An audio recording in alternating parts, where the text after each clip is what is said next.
इससे जस्ट पहले ही मैंने इंग्लिश मीडियम में ये वर्कशीट सॉल्व करी है। अब इस वीडियो में वर्कशीट नंबर 3 पर्यावरण अध्ययन यानी ईवीएस की छठी क्लास की वर्कशीट सॉल्व कर रहा हूँ। हमारे आसपास ना बहुत सारी सामग्री होती है। इन बहुत सारी सामग्री को हमें विशेष गुण जैसे आकार, स्वाद, रंग, बनावट, ध्वनि या उनके पर्टिकुलर लक्षण के हिसाब से समूह में रखना है। जैसे यहाँ मैंने एक समूह बनाया, जितनी भी प्लास्टिक की चीजें हैं वो इधर रख दी। तो यहाँ पर प्लास्टिक की चीजें रख दी, यहाँ पर जितने भी लोहे का सामान है वो इधर रख दिया। ठीक ऐसे ही इधर जो ग्लास से बनी हुई चीजें हैं वो सारी रख दी। इधर फिर मैंने क्या किया, इधर मैंने लकड़ी से बनी हुई चीजें रख दी। तो जब बहुत सारी चीजें होती हैं और हमें कोई एक पर्टिकुलर लक्षण देखकर, कुछ विशेषता देखकर उनको ग्रुप्स में करना होता है, समूह में बनाना होता है, वो चीज हम यहाँ पर सीख रहे हैं, समूहीकरण। आपने इस चित्र को देखकर नीचे इस तालिका को भरना है। कैसे भरना है वो मैं बताता हूँ। लकड़ी के समूह में कुर्सी, मेज आ जाएंगी। कागज के समूह में किताबें, पुस्तिका, समाचार पत्र। चमड़ा के शरीर में आ जाएगा आपका शूज आ जाएंगे, जूते आ सकते हैं। जूते के बाद पर्स भी आ सकता है।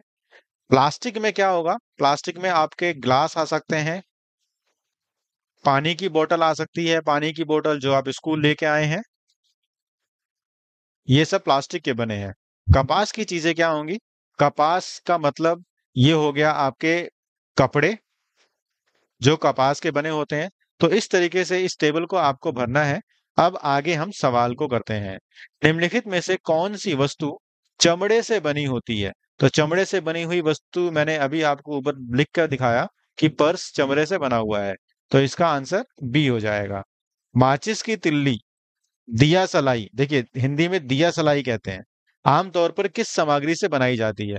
माचिस की तिल्ली जो है वो लकड़ी से नहीं बनाई जाती, या फिर चमड़ा से नहीं बनाई जाती, या फिर कपास से नहीं बनाई जाती। तो ना ही कपास का इस्तेमाल होता है, ना ही चमड़े का इस्तेमाल होता है, ना ही धातु का इस्तेमाल होता है। इसका इस्तेमाल होता है लकड़ी का। तो बी इसका आंसर सही हो जाएगा। निम्नलिखित में से कौन सी वस्तु कागज से नहीं बनी होती। नहीं का ध्यान रखिएगा। नहीं मतलब इन चार में से तीन वस्तुएं कागज से बनी है, एक ऐसा है जो कागज से नहीं बना। चार्ट पेपर कागज से बना है, पुस्तिका भी कागज से बनी है, माचिस यानी दिया सलाई का जो लिफाफा है, ये लिफाफा कागज से बना है। तो ये तीन चीजें कागज से बनी है, एक जो कागज से नहीं बना वो है आंसर सी। तो इसका सही आंसर सी हो जाएगा। ध्यान रखिएगा, इसका आंसर बी है, इसका बी है और इसका सी है। जल्दी से चैनल को सब्सक्राइब करिए और वीडियोस को देखिए। मैं सारी वर्कशीट यहाँ पर सॉल्व कर रहा हूँ। वीडियो को आखिरी तक देखने के लिए आपका धन्यवाद।